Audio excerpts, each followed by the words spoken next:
परिमाण के परे एक दूसरी प्रकृति है।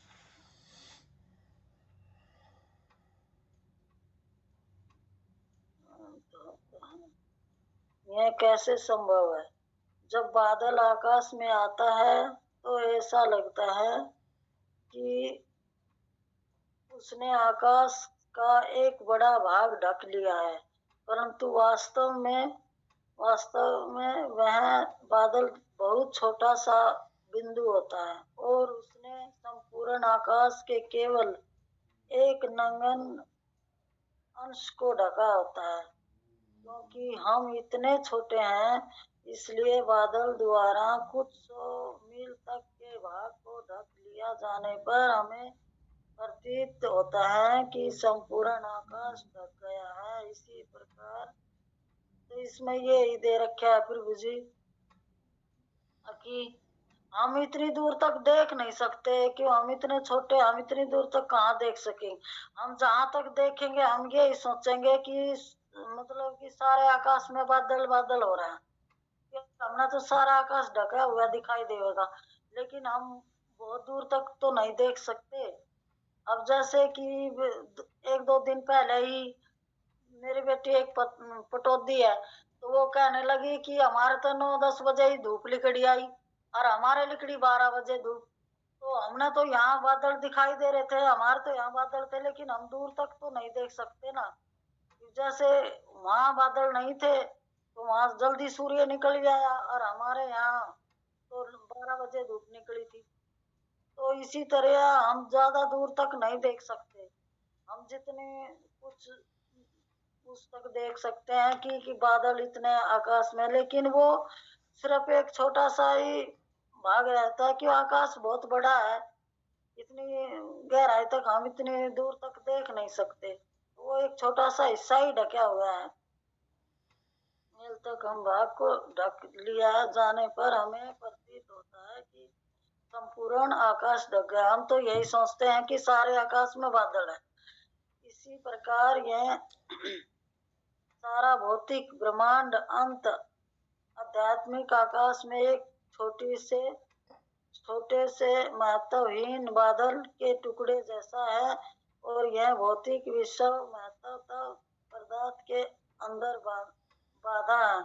और ये भौतिक ये भौतिक एक छोटा सा की वो है जो हिस्सा, जिसमें हम सोचते हैं कि छोटे से टुकड़े जैसा है। ये भौतिक विश्व महत्व पदार्थ के अंदर बाधा है। जैसे बादलों का प्रभाव और अंत होता है, उसी प्रकार इस भौतिक प्रकृति का भी प्रारंभ और अंत होता है।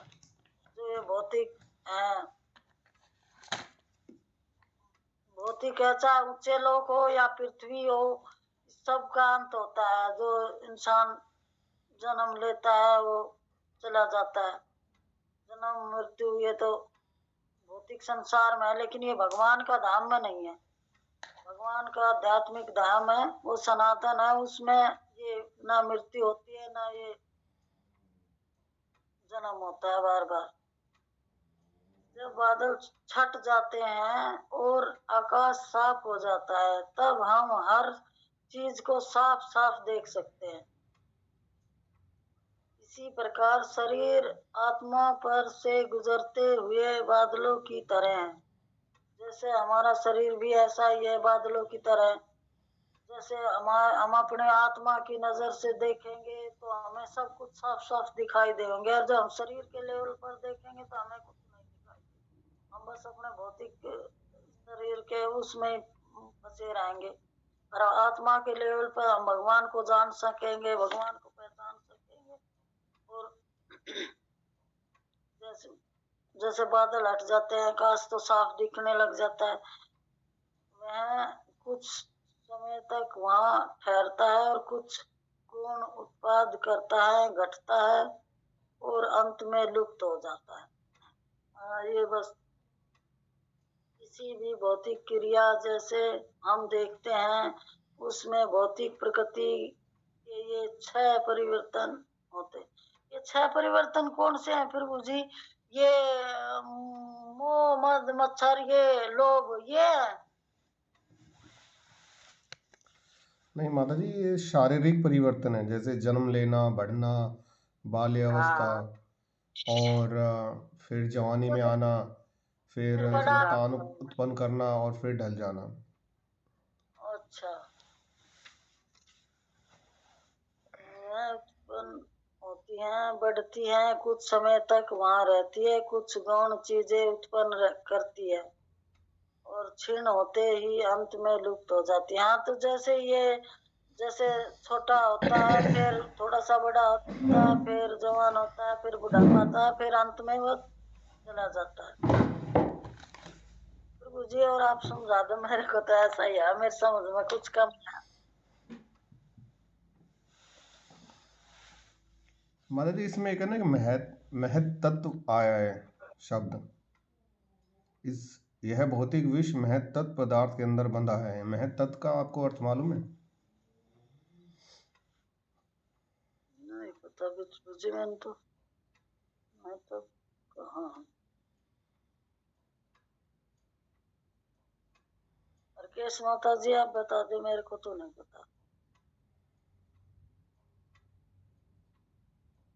हरे कृष्ण प्रभु जी। ये प्रभु जी मेरे को भी इतना मालूम नहीं है, पर कि इसका अर्थ ये हुआ है कि वह पूर्ववर्ती आचार्य का अनुसरण करे जो प्रमाणिक शिक्षक है। इस प्रसंग जो मतलब कि इस प्रकार जो अनुपश्यति शब्द का अर्थ है कि अर्थ यह हुआ है कि वस्तुओं को उस रूप में न देखे जिस तरह वह अपनी खुली आंखों से देखता है। परसुयुत पूर्ववर्ती आचार्यों का अनुसरण करे। भौतिक दोषों के कारण आंखें किसी भी वस्तु को ठीक से नहीं देख पाती। कोई तब तक ठीक से नहीं देख सकता तब तक उसने किसी श्रेष्ठ शस्त्र से सुन न रखा हो, और सर्वोच्च शस्त्रों वैदिक ज्ञान है जो स्वयं भगवान द्वारा दिया गया है। वैदिक सत्य गुरु शिष्य परंपरा द्वारा ही भगवान से ब्रह्मा से नारद, नारद से व्यास और व्यास से उनके कई शिष्यों तक आता है। जो पहले वेदों के संदेश से अभिलिखित करने की आवश्यकता नहीं है, क्योंकि इसमें यही बताया है फिर मुझे जो कि जो हमारी तो ये भौतिक ही आंखें हैं, इससे हम नहीं देख सकते ज्यादा। बादलों को जो हम उसको एक छोटा सा टुकड़ा जैसा ही मानते हैं, और ये महत्व तो पदार्थ के अंदर जो बोध है, जैसे बादलों का प्रारंभ और अंत होना। अब जैसे कि यही होगा जैसे कि अब मतलब कि छोटा महत्व पदार्थ के अंत बाधा। अब महत्व तत्व ये पदार्थ है के अंदर है कि बाधा बादलों का प्रारंभ और अंत होता है। अब जैसे कि चीज जन्मती है, जन्म लेती है, फिर मृत्यु हो जाती है, मतलब यही है, उसमें घटता बढ़ता रहता है। प्रारंभ में तो मतलब कि प्रारंभ में मतलब कि उसको मतलब वो मतलब कि बाधा पदार्थ के अंदर बाधा, जैसे बादलों का प्रारंभ और अंत होता है। तो ये मतलब जैसे बादल होते हैं फिर छट जाते हैं, उसमें बादल होते दिखाई देते हैं और फिर साफ मौसम हो जाता है। ऐसे ही होगा ये प्रभु जी। अब जन्म जैसे बच्चे एक जन्म लेता है, फिर बुढ़ा कौमारम यौवना, वो है इस भगवत गीता में श्लोक है ना, जो जो शरीर आत्माधारी है, जो करुण अवस्था से बाल अवस्था से करुण अवस्था में, तरुण अवस्था से वृद्ध अवस्था में निरंतर आग्रस्त होता रहता है, जो मृत्यु के बाद वह दूसरे शरीर में देहांतर हो जाता है। और फिर मुझे आप समझा दो, आप पढ़े लिखे हो, हमने तो इतना ज्ञान ना, हम तो कुछ कम ही पढ़ रहा, आप ही समझ सकते हो। नहीं महाराज जी, आपने सही बताया एकदम।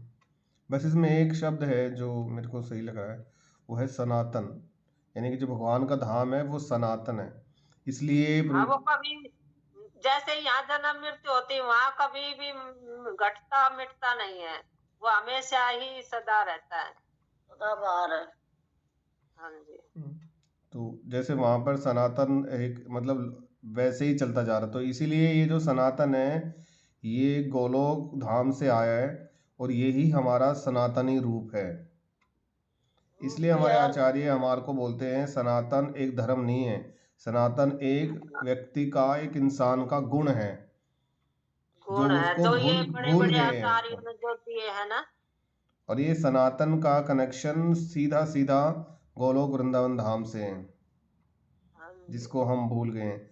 ये बिल्कुल वैसे ही भौतिक प्रकृति को उन्होंने बताया है कि ये भौतिक विश्व जो है एक महत्व तत्व, एक महत्व तत्व का यहाँ जो मेरे को अर्थ समझ में आ रहा है वो ये है कि उसका एक सीमा होती है, एक महत्व तत्व पदार्थ के अंदर बंधा है तो उसका अंत भी है। और इसी प्रकार भौतिक प्रकृति का प्रारंभ और अंत दोनों होता है, जन्म और मृत्यु दोनों होती हैं। अगर हम कहीं पर जा रहे हैं, जैसे किसी बच्चे, छोटे से बच्चे को हम पकड़ेंगे, चलो पकड़म पकड़ाई खेलते हैं, और उसके पास हम जाएंगे तो वो देखेगा कि ये तो मेरे पास आ रहे हैं, तो कई बच्चे क्या करते हैं, अपने आंखें बंद कर लेते हैं। तो आंखें बंद करने से उस बच्चे के लिए तो कुछ भी नहीं दिख रहा है, वो जो उसके पिताजी उसको पकड़ रहे हैं वो भी नहीं दिखाई देंगे, तो वो तो छुप गए एक तरीके से। लेकिन हकीकत में ऐसा है नहीं, एक छोटा सा जो पलक है उसने उस भौतिक प्रकृति को ढका हुआ है, और जैसे ओपन कर उसको खोलेंगे तो प्रकट दिखाई देगी। तो प्रभुपाद जी यही बता रहे हैं कि जब बारिश होती है तो बादल आकर के ढक लेते हैं, और अगर बिल्कुल घने बादल आ जाएं तो बिल्कुल ये लगता है कि सूरज है ही नहीं, एकदम अंधेरा सा छा जाता है। लेकिन क्या उन बादलों से सूरज चला गया? सूरज का स्थान वही है, वो वही कार्य कर रहा है। जैसे माता जी ने बताया कि उनकी माता जी की लड़की के यहाँ पर तो धूप आ गई थी पहले ही, लेकिन यहाँ बाद में आई, जो कोहरा था उस कारण ऐसा हुआ, या बादलों के कारण जो भी हुआ। तो यहाँ पर 6 चीज़ें रहती हैं, निरंतर रहती हैं। उत्पन्न यानी कि जन्म लेता है वो, फिर वो बढ़ता है, कुछ समय तक वो रहता है, फिर संतान उत्पन्न करता है, अपने जैसी चीज़ों गौण चीज़ों को उत्पन्न करता है, फिर धीरे धीरे क्षीण होता है और उसके बाद वो अपना शरीर को छोड़ देता है। पर ये प्रोसेस अगर हम देखेंगे हमारी लाइफ में देखेंगे तो बहुत स्लो है, लेकिन अगर आध्यात्मिक लाइफ, आध्यात्मिक जीवन के अनुसार देखेंगे तो ये प्रोसेस बहुत ही ज़्यादा तेज है, बहुत तेज है ये। और इतनी तेजी में भी भगवान हमारे एक एक क्षण के बारे में पता है। कोई अगर हम बैठे हों और एकदम 100 या 200 की स्पीड से गाड़ी हमारे आंख के सामने निकल जाए तो हम ऐसे हो जाएंगे, हम उसका नंबर तक नहीं पढ़ पाएंगे। उससे भी कहीं स्पीड से हमारी ज़िंदगी चल रही है ऊपर के धाम के अकॉर्डिंग देखें तो, फिर भी भगवान को हमारी गाड़ी का नंबर का, प्लेट का और सब कुछ अंदर क्या हो रहा है सब मालूम है।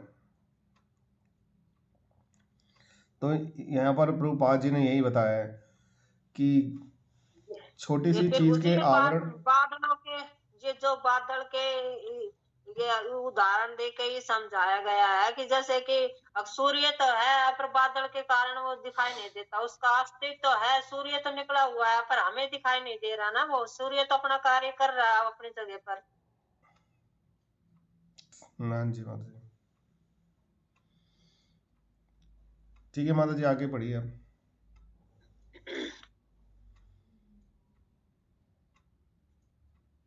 तो जाके भगवान श्री कृष्ण बतलाते हैं कि बादल जैसी परिवर्तनशील इस प्रकृति के परे एक आध्यात्मिक प्रकृति है जो सनातन है। इसके अतिरिक्त जब यह भौतिक प्रकृति लुप्त हो जाएगी तब भी वह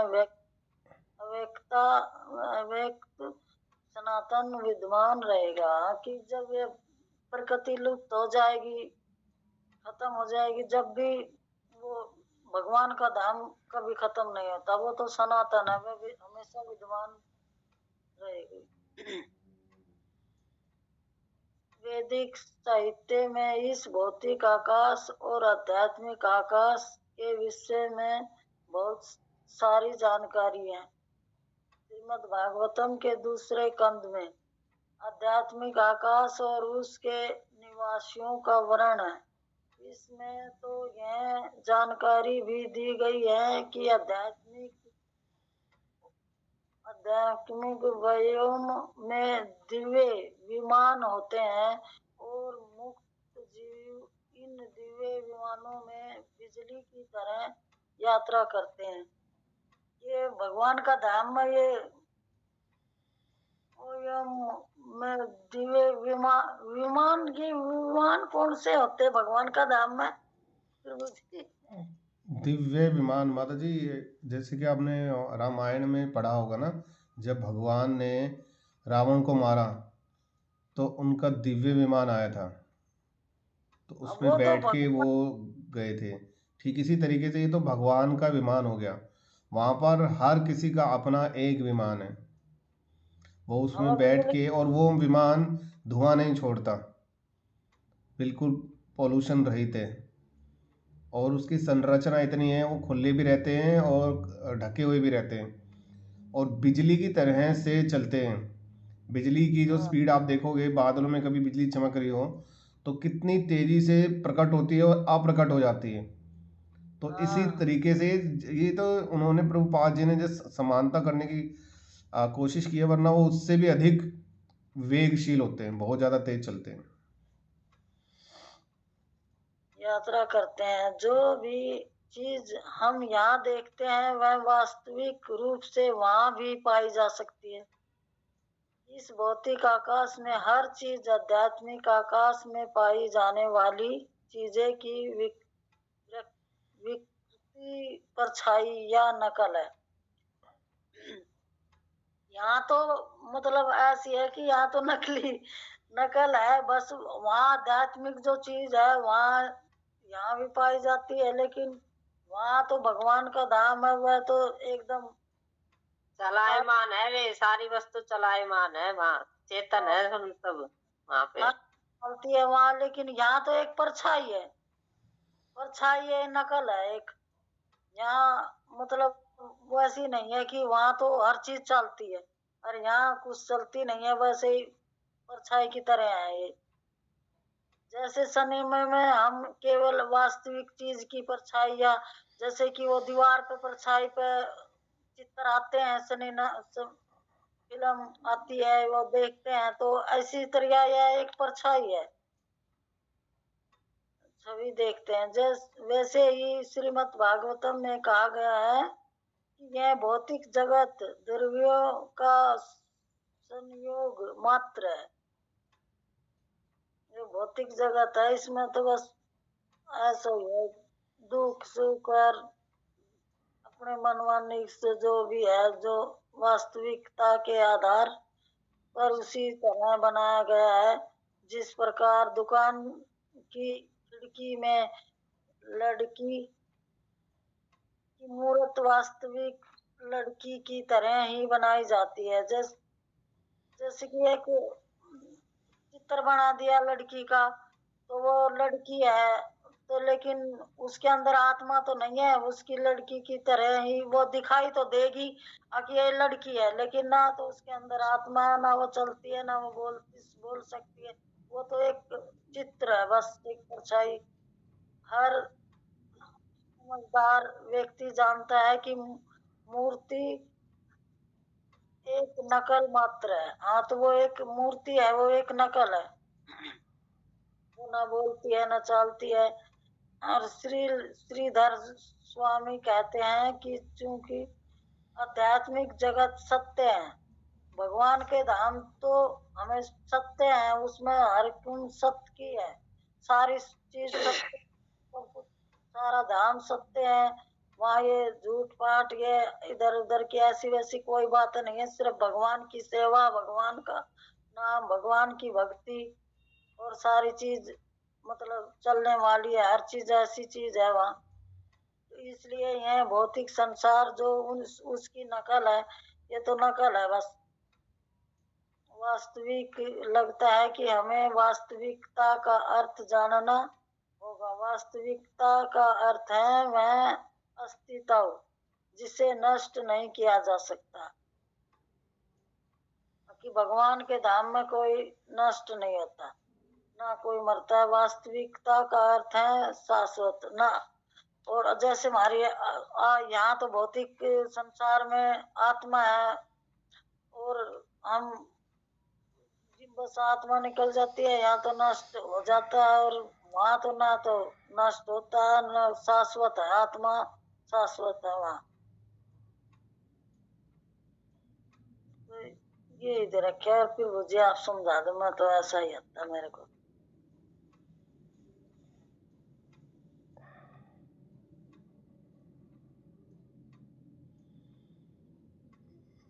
माता जी जो इसमें मेरे को समझ में आ रहा है तो बताया गया है कि हमारे जो साहित्य हैं, जो वैदिक साहित्य में हैं, उनमें इस चीज़ के बारे में बताया है। इवन भगवत गीता में भी इसके बारे में बताया गया है, और श्रीमद् भागवतम में इसके बारे में काफ़ी विस्तृत से बताया गया है। और यही बताया है कि जैसे शीशे में हम अपने चेहरे को देखते हैं तो वो उल्टा प्रतीत होता है, अगर हम देखेंगे तो वो उल्टा प्रतीक होगा।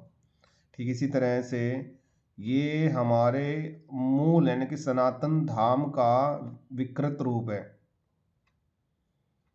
और इसके आध्यात्मिक एवं दिव्य और आध्यात्मिक जीवन में की चीज़ें जो है ना सारी, जैसे माता जी ने बताया, सभी की सभी चलायमान है। चलायमान का मतलब है वो भी जीवित है। वहाँ पर एक फल है, वो भी जीवित है। वो फल हम अभी तो क्या करते हैं कि फल को लेते हैं और चाकू से काटते हैं और फिर उसे पाते हैं हम लोग, लेकिन वहाँ ऐसा नहीं है। आपकी इच्छा हुई और वो अपने आप ही वो स्वरूप ले लेगा, आपको वो चीज़ प्रदान करेगा। यहाँ के जो वृक्ष हैं वो हम बोलते हैं कि छाया प्रदान करने वाले हैं, लेकिन वहाँ के वृक्ष कल्प वृक्ष हैं। इच्छाएं आपकी अगर आपके मन में कुछ आ भी गया तो वो तुरंत उस इच्छाओं को पूरी करते हैं। पूरी तो करते हैं। इसीलिए यहाँ वहाँ पर एंट्री करने के लिए इन चीज़ों को त्याग करके जाना होता है। अगर हमारी आदत पड़ गई, हमारी आत्मा को इच्छा करने की आदत पड़ गई और गलती से हमें एंट्री भी मिल गई, तो हम तो इतने काश कर लेंगे, काश ये होता, काश वो होता, और वो सारे काश हमारे ऊपर लाद दिए जाते हैं। तो पहली बात ऐसी इच्छाएं करने वालों के लिए, क्योंकि भगवान के धाम में जाने से पहले सात द्वारों से होकर के गुजरना पड़ता है। तो ये 7 जो डोर हैं, मतलब 7 जो गेट हैं, ये सारे के सारे प्योरिफिकेशन के लिए हैं। एक गेट से निकले तो हम और ज़्यादा प्योरीफाई होंगे। जैसे कि जो सनातन ब्रह्मा जी के जो 4 पुत्र थे, वो जब वहाँ पर गए और जय विजय से उनकी कुछ खटपट हुई और उन्होंने वहाँ पर श्राप दिया, तो भगवान जैसे वहाँ पर दौड़े आए, तो भगवान की तुलसी जो पैरों में लगी थी उसकी सुगंध से उनका मन एकदम परिवर्तित हो गया। तो वो जो गेट हैं वो हमारे लिए और हमको प्योरीफाई करते हैं, और ज़्यादा प्योरीफाई करते हैं, हमारी आत्मा को और शुद्ध कर देते हैं, हमारी आत्मा को मूल स्वरूप में लेके आते हैं, और फिर हम भगवान के एंटर में चलते हैं। अमोघ लीला प्रभु जी बोले थे कि जब हम लोग धाम में जाएंगे तो भगवान श्री कृष्ण सबसे पहले मिलेंगे कि आप आए हो, मेरे पास आए हो। वो हमें राधा रानी से इंट्रोड्यूस करेंगे कि ये हैं हमारे, और फिर वो सभी अपने धाम के वासियों से मिल पाएंगे, मिलेंगे। और इस लोक का भी मूल उद्देश्य है सुख, एंजॉय करना है। हमें सिनेमा देखना है तो हमें एंजॉय करना है, हमें घूमने चलना है तो वहाँ पर भी हम एंजॉयमेंट देखते हैं। कोई मुझे गलत ना बोले, इसमें भी मुझे खुशी मिलती है। वो मुझे समझ जाए, इसमें भी मुझे खुशी मिलती है। और अगर ऐसा ना हो तो हम दुखी हो जाते हैं। तो यहाँ पर प्रभु जी बोलते हैं कि कोई भी चीज़, ये एक विकृत है, अनपरफेक्ट वर्ड है। अनपरफेक्ट का मतलब है कि ये बिल्कुल भी पूर्ण रूप से नहीं है ये विश्व। तो यहाँ पर कोई भी चीज़ सही नहीं हो सकती, संपूर्ण चीज़ सही नहीं हो सकती, परफेक्ट नहीं हो सकती। तो जैसे हम देखते हैं कि कपड़े की दुकान में बाहर एक डमी लगी रहती है, या तो वो पुरुष का डमी हो गया, उसको उसके स्त्री के कपड़े, सूट वगैरह साड़ी पहना करके दिखाते हैं ताकि लोग बाग देखें कि हमारे पास माल अच्छा है, आपके ऊपर अच्छा लगेगा, तो वो उनकी दुकान में आ सकें। लेकिन वो डमी सिर्फ और सिर्फ क्या है, एक स्वरूप है, वास्तविकता नहीं है, मरी हुई है वो। तो सिर्फ ये दिखाने के लिए है कि ये बन तो गई लकड़ी की, लेकिन परंतु इसके अंदर जान नहीं है, सिर्फ नकल बनाई गई है किसी का भी स्वरूप लेकर के। उसमें कोई जान नहीं है, नहीं चल सकते, नहीं बोल सकते। और श्रीधर स्वामी कहते हैं कि चूंकि आध्यात्मिक जगत सत्य है, इसलिए इस भौतिक संसार जो उसकी नकल है वास्तविक लगता है। हमें एक हमारा नौलखा हार है, उसी का हम डुप्लीकेट भी बना दें तो देखने में तो दोनों सेम लगेंगे, लेकिन कुछ समय बाद वो जो डुप्लीकेट है उसमें कुछ विकृति आनी शुरू हो जाएंगी, कमियां दिखने शुरू हो जाएंगी, जंग जंग सा लगने लगेगा, लेकिन जो ओरिजिनल है वो तो चमकता ही रहेगा। वो तो चमकता ही रहेगा, वो काला पड़ जाएगा। तो ठीक इसी तरह से ये हमारा एक जो विश्व है, हमें वास्तविकता का अर्थ जानना होगा। वास्तविकता का अर्थ है अस्तित्व जिसे नष्ट नहीं किया जा सकता। वास्तविकता का अर्थ है शाश्वतता। शाश्वतता मतलब लगातार, जहाँ पर जो कल भी हम बात कर रहे थे कि हम लगातार मरते आए हैं, हमारी आत्मा ने हमें मरते हुए अनंत टाइम तक देखा, अनंत समय तक देखा है, वहाँ पर वो नहीं देखना पड़ता, मरना नहीं देखना होता वहाँ पर। बाकी माता जी, हरकेश माता जी, आप कुछ इसमें ऐड करना चाहती हैं तो? नहीं प्रभु जी, ऐसे ही है, ये आपने बताया ऐसे ही है प्रभु जी। जैसे नदी में हम पानी पीते तो हमारी परछाई दिखती है, हमारा चेहरा उसके अंदर देखता है, वैसे ही मतलब नकल है या एक डुप्लीकेट नकल है ये भौतिक संसार। तो जो आध्यात्मिक में है वो ही असली सत्य है। जो यहाँ सुख नहीं है, बस ये नकल है, दुनिया भौतिक संसार में दुखी है सब। जो समझदार व्यक्ति है वो इसको समझ जाता है कि ये सब नकली है, एक दिन नष्ट होने वाली है। और जो भौतिक संसार मायावादी लोग हैं वे इसमें लिप्त हुए रहते हैं, बस यही है कारण। तो ये माता जी, हाँ, मेरे को इसमें एक एग्जाम्पल याद आया।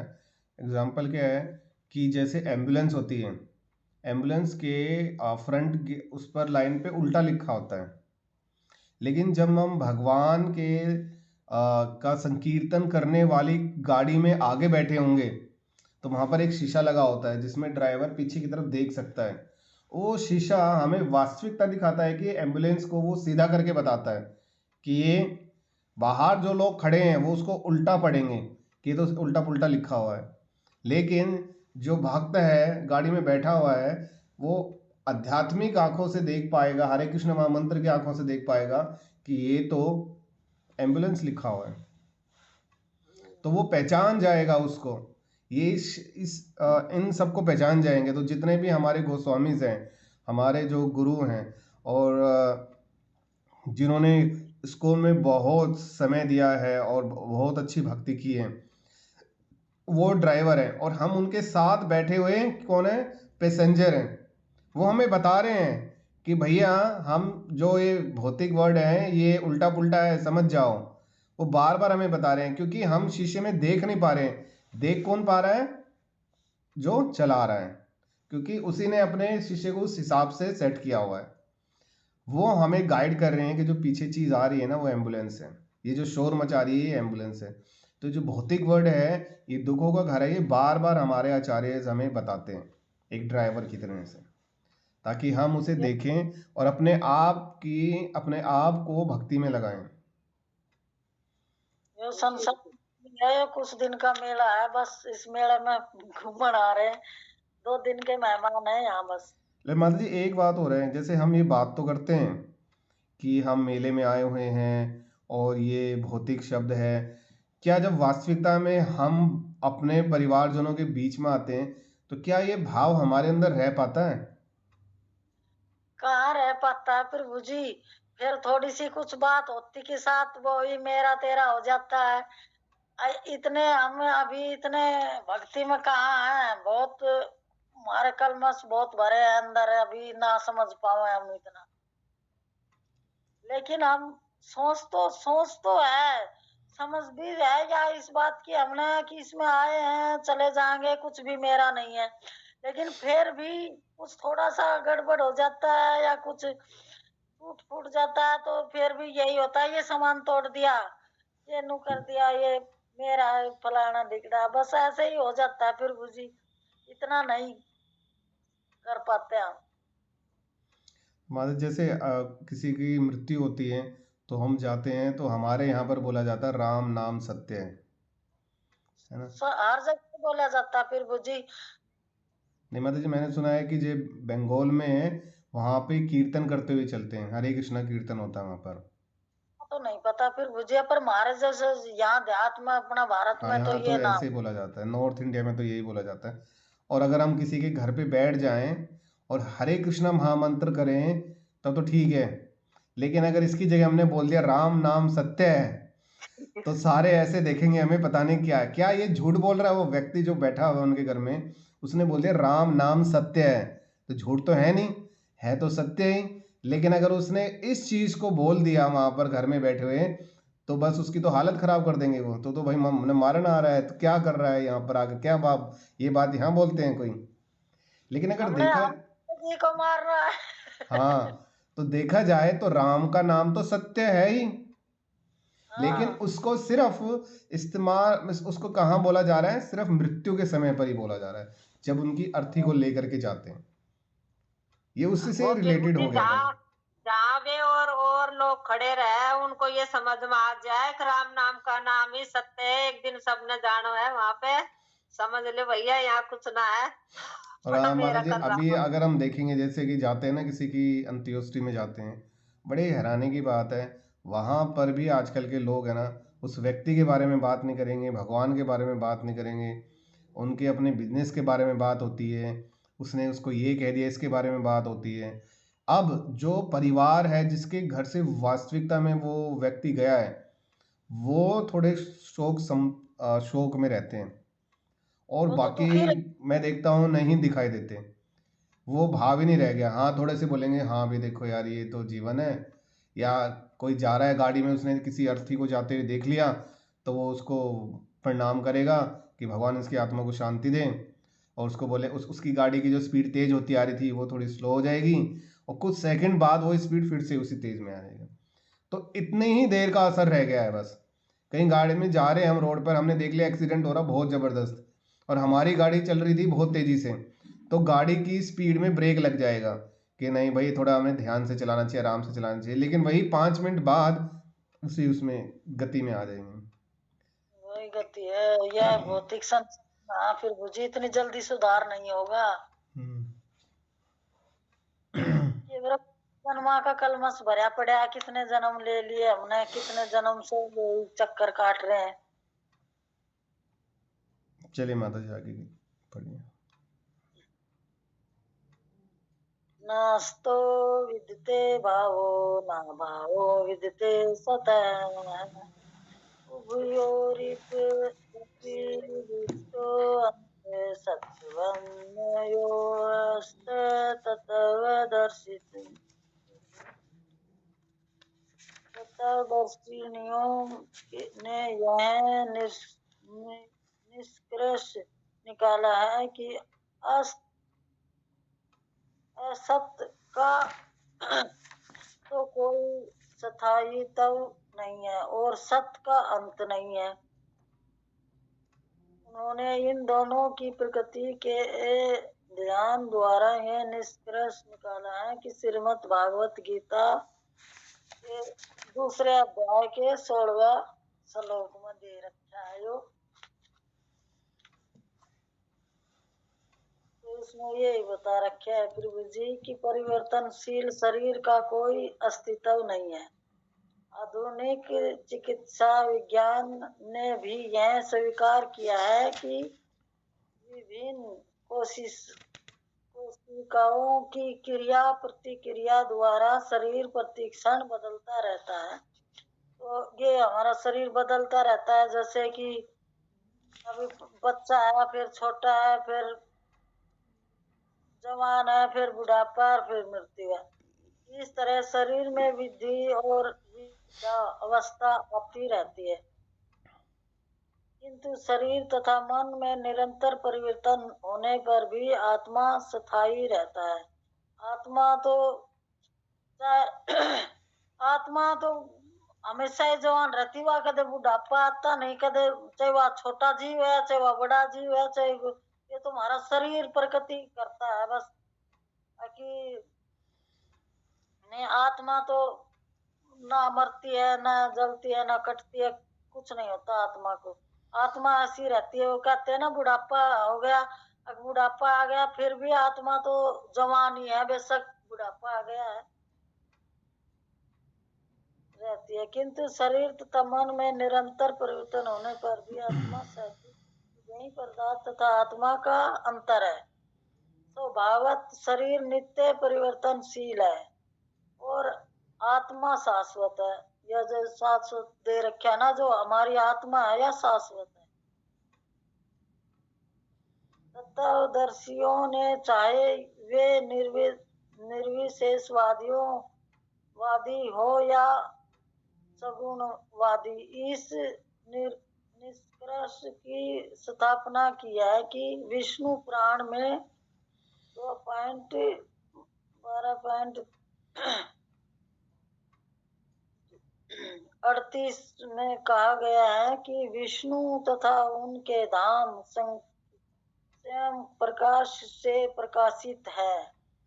तो क्योंकि भगवान का जो धाम है वहाँ ना बिजली है, ना ये कुछ नहीं है, बिजली बाजली है, ऐसी चीज कोई नहीं है। जो भगवान का जो धाम है वो भगवान के अंदर से ही प्रकाशित होता है, कि भगवान के हृदय से प्रकाश निकलता है, वो उसी से प्रकाशित होता है, उसी से चांदना होता है। जो हमारे तो यहाँ उसी भगवान के अंदर से पता नहीं कितने सूर्य है, कितने रोशनी आती है, और यहाँ तो सूर्य निकलता है तब दिन निकल होता है, और बिजली चसती है रात को, जब हम लाइट के रोशनी में हम देख पाते हैं। लेकिन वहाँ भगवान की,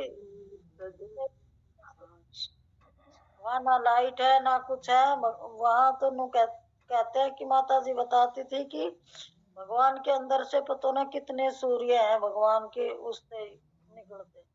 ज्योतिष विष्णु पूर्व नामी विष्णु है। सत्य तथा असत्य शब्द आत्मा तथा भौतिक पदार्थ के ही द्योतक हैं। सभी तत्वदर्शियों की यह स्थापना है। तो ये इसमें ये दे रखा है कि यह भगवान द्वारा ज्ञान से मोहग्रस्त जीवों को उपदेश देने का शुभारंभ है। ये भगवान द्वारा ही न की वजह से वो मोहग्रस्त हो रहा है या भौतिक उसमें, और ये ही बता रखे हो प्रभु जी। और यह इसमें हरे कृष्णा, इसमें यही है तत्वदर्शियों ने मतलब ये निष्कर्ष निकाला है। इसका मतलब प्रकृति का अध्ययन करके, भौतिक संसार प्रकृति का अध्ययन करके ये निष्कर्ष निकाला है कि ये आत्मा का मतलब कभी भी विनाश नहीं होता, और जो शरीर है वो नष्ट होने वाला है। प्रकृति तत्वदर्शियों ने यही निष्कर्ष निकाला है। और जो कि इसमें बताया है कि ना कि जो कि क्या नाम है, अब जो मनुष्य जीवन सत्य को समझने के निमित्त और उसे स्थानांतरित होने के लिए ही सभी वैदिक साहित्यों में यही शिक्षा देते हैं। सभी वेद में भी, सभी वैदिक साहित्य में मतलब यही शिक्षा देते हैं कि जो कि इस अंधकार में मत रहो, इस अंधकार में मत रहो। जो भौतिक संसार का जो ये अंधकारमय है जीवन है, इसमें मत रहो, परंतु आध्यात्मिक लोग सदैव प्रकाशमान है। अब जो आध्यात्मिक संसार है, लोक है, जो वो मतलब सदैव प्रकाशमान होता है, वहां कभी अंधेरा नहीं होता। वह बिजली अग्नि से प्रकाशित नहीं होता। वो श्री भागवत में 15 अध्याय 15वां अध्याय 6 श्लोक में मतलब 6 अध्याय में भगवान श्री कृष्ण इसका संकेत देते हैं। वहां पर तो मतलब न कदे दिन होता है न रात, मतलब वहां रात तो होती नहीं है, वहां हमेशा ही भगवान की ही लीलाएं चलती रहती है। वहां पर तो भगवान ही प्रकाशमान, भगवान के शरीर से तेज निकलता है, उससे सारा ब्रह्मांड प्रकाशमान है। सूर्य भी भगवान के बताते हैं ना, सूर्य भगवान का आंखें है, चंद्रमा सूर्य भगवान की आंखें बताई गई है। तो यहाँ सूर्य एक दिन सूर्य ना निकले, यहाँ तो कति अंधकार छा जावे, और सूर्य निकलने से सारा ही मतलब कितने वो होता है, सारी प्रदूषण सूर्य खत्म कर देता है। सूर्य ये नहीं देखता कि यहाँ गंदगी पड़ी है तो यहाँ मैं अपनी किरणें ना फैलाऊं, वो सारा ही प्रकाशमान करता है। जैसे सूर्य है वो सब जगह ही प्रकाशमान होता है। उसे एक दो दिन मत लिकड़ो, कपड़े भी नहीं सूखेंगे, सब में बदबू आने लग जाएगी। सूर्य है और सब ठीक कर देते हैं, एकदम निकलने से सारा शरीर भी तुष्ट हो जाता है। तो यही भगवान की लीला है फिर जी, इसमें यही बता रखा है। तो भी शरीर खुलता है। अभी माता जी कुछ दिनों पहले अभी कहाँ सूर्य इतना निकला, तो भगवान की बातें नहीं हुई, सबके लिए सबसे बड़ा जो डिस्कशन का विषय था, सर्दी बहुत है सूरज नहीं निकल रहा, सर्दी बहुत है सूरज नहीं निकल रहा। निकलती कि अब 2 दिन से सूर्य निकल रहा है तो शरीर भी खुल रहा है और थोड़ा काम करने भी जी करता है। जब तक धूप ना लगे शरीर को तो शरीर भी ना खुले।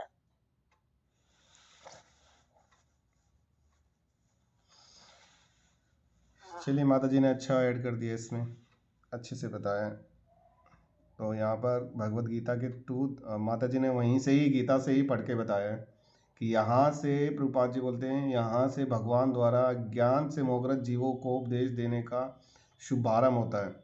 और क्योंकि ये पुस्तक छोटी सी है, पतली सी है, इसलिए प्रभुपाद जी ने इस श्लोक को भी शामिल किया है कि क्यों भगवान ने यहीं से ज्ञान अज्ञानियों को ज्ञान देना प्रारंभ किया है।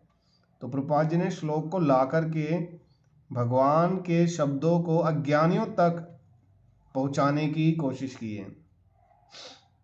कितने ज़्यादा मतलब प्रभुपाद जी के श्लोक तो उनके आंखों के सामने ऐसे चलते होंगे कि मैं ये वाला निकालूं यहाँ पर, ये वाला निकाल के रखूं, गजब के रहे होंगे। तो अगर हम देखें, इनका अध्ययन करें। एक बार नित्यानंद प्रभु जी से हमारी बात हो रही थी कि कोई मतलब दूसरे उसके थे, वो भी कृष्ण को मानते हैं लेकिन थोड़ा बहस कर रहे थे। तो उन्होंने बताया कि तुम लोग तो ये करते हो, वो करते हो, फला करते हो। लेकिन जब उन्होंने बताया कि प्रभुपाद जी की पुस्तकों पर जो ज्ञानी लोग हैं, जो पढ़े लिखे हैं, 20-20, 30-30 लोग, एक एक लाइन के ऊपर चर्चा हुई है उनकी, एक एक लाइन के ऊपर, कि क्या उन्होंने अपने आप बनाया ये सारा जो भी कुछ लिखा हुआ हम देख रहे हैं, ये सब आचार्यों या पुस्तकों से लिया गया है। और इतनी बुक उन्होंने लिख दी, और हम तो एक बुक लिखें, थोड़ा सा बोलें, उसी में ही हमारा दिमाग खराब होता है। तो यहाँ देखो ना, इतने श्लोक में से कौन सा कहाँ पर लगाना है, कहाँ पर फिट करना है, ये तो बहुत, और गृहस्थ जीवन से निकले हुए हैं प्रभुपाद जी। भागवत का 64 माला करते थे, 64। संस्कृत ज्यादा महत्व थी, फिर प्रभुपाद को आती थी। संस्कृत भाषा तो माता जी देवों की भाषा है, तो वो भाषा बोली जाती है। भगवान भी तो संस्कृत में ही बोल रहे थे सरल होकर।